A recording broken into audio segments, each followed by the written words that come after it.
Hi, this is Gareth Kentish, and today's video is really to show you how to integrate Wishlist into ClickBank as your main shopping cart. And to do this, you would need to log into your WordPress environment as an administrator and access the dashboard. And from there, you can click on the Wishlist plugin by the WL plugin button on the left-hand side that you see here. So let's just do that. And when you do that, you're then presented with the configuration tabs that run along the top of the screen, and the one that we're interested in is the integration tab. So let's click on that. Now you do have other options of shopping carts that you can choose to integrate with, but I've chosen ClickBank purely because it's one of the largest libraries out there. So I'm just going to select ClickBank here, and what will happen now is that Wishlist will provide me with some essential information that I need to make note of as I'm adding my products into the ClickBank library. Now I'll mention two addresses here. Firstly, this one here shown in step 1, which I now need to include in each of the product profiles that I add into ClickBank, and I'm going to show you how to do that in this video very shortly. And secondly, the second website address that's used for each of the products or the levels that I set up within Wishlist, and that will then allow me to create a shopping cart form so my customers can buy the products through ClickBank. So I think now is a good time to just show you now how to add a product into the ClickBank library. Let's do that. Now I've logged into my ClickBank account and I've accessed my products menu by clicking on the settings and then the my products tab here, and you can see now that I've got a number of products registered already against my account. Now I'm going to go in and have a look at the first product just to give you an indication of where I then insert those website addresses that I mentioned previously. And this is one of my first products, and you can see that in the thank you page here and the mobile thank you page, it's actually got the first website address that I've created with my integration using Wishlist.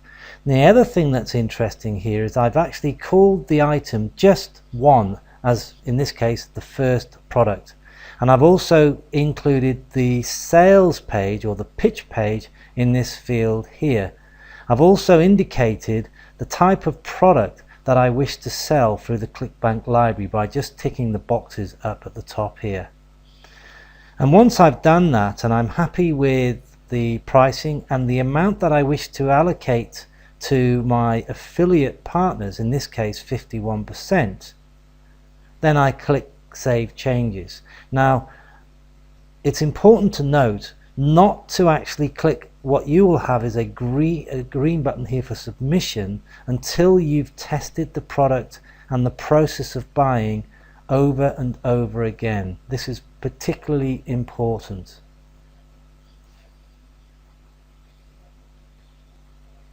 Well, let's put the theory to test and add a new product, and I do that by clicking the Add New Product button here. So let's do that. So now I'm going to follow the instructions here, and I'm going to say that it's an audio, it's a membership site, and it's an ebook type product that I wish to sell, and it's called African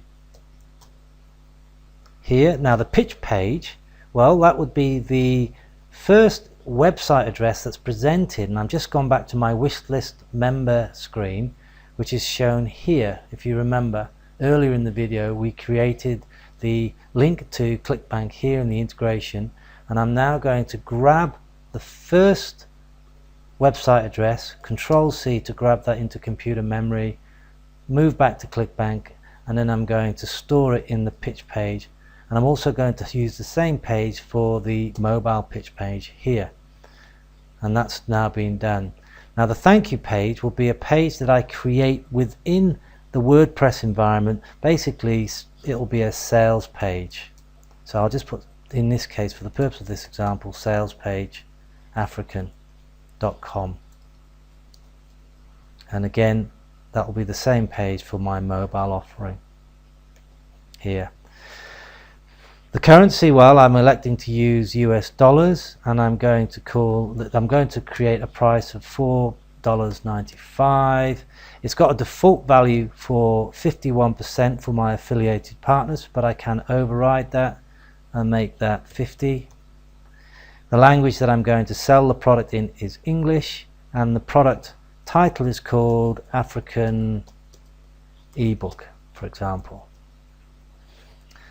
And if I'm happy with that, I can then save those changes. Now, it's vitally important that when you do make the changes, you do not submit the product yet for approval until you've tested the product over and over again. I've mentioned this before. It's important that we get that right before going live and making it available to your customers. So all I need to do now is click on this to save changes. Click. Now, the other thing to note here, when you create this product, are two things really. The item description that you've used, and in this example we've used African, and your ClickBank nickname, and in this example it's called A-Money-Gen.